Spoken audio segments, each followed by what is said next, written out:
we trained 6 to 7 days a week for 5 years. Wow. Yeah, it was just something we kind of like you go mountain climbing or hiking, and then one day you and your dad are like, want to do Everest? And you're like, all right.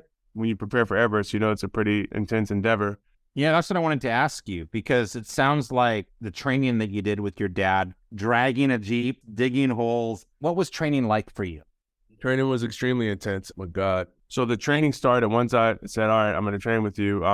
He said, before we start training, you need to run 10 miles. I was traveling with him at the time. I was managing my dad at that time too. It's really weird. I went from I'm his manager to about a year and a half into my career. He's your manager.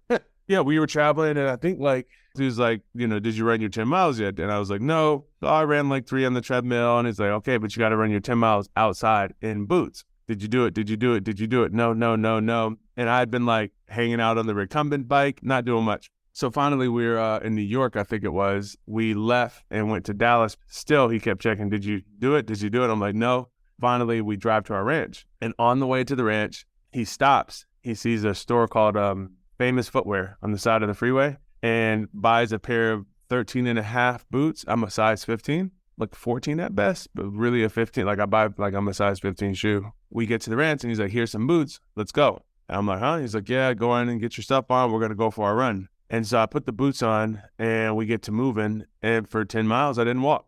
Jog, run, jog, run, jog, run, jog, run. Never walked one time. And in fact, the 7th mile, he made me sprint for a mile. I don't know how I did that. And these are in shoes that are one size too small. Boots that are one size too small. Were you in pain? I was in pain. And then right around like 5 miles, everything went numb. As soon as it was over, I remember looking down at my feet. And because I just felt blisters, and I looked down and there was blood coming out of the back of the boots.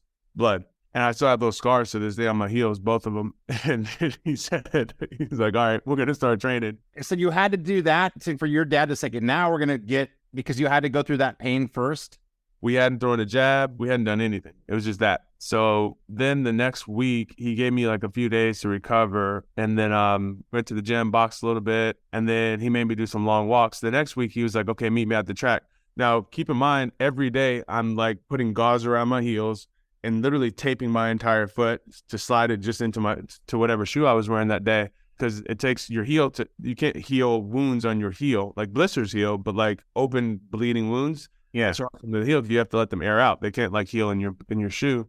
So this goes on for a little bit, and he's like, all right, we're going to go out to the track. And so we have a big horse track where we have these pacing horses. It's like sand. He has me pulling a kind of like ATVs, but you sit in it. It's like a mini truck, and he attached it to a harness that you would put on like a horse or something.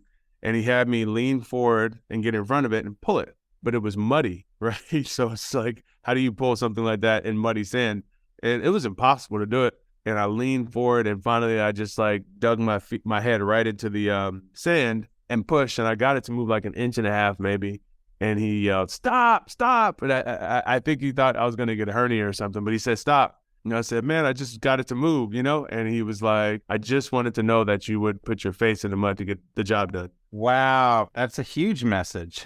And then after that, the next thing was we would drag a Jeep up a slight incline I think we started with 1/2 mile, and then we built up to 1 mile. Then he taught me how to chop wood. Then he taught me how to dig holes. Then he taught me how to run a wheelbarrow up a hill and then back it down a hill full of dirt. We do a lot of stuff with mallets. Then he taught me how to chop a tree down with a hatchet. My God.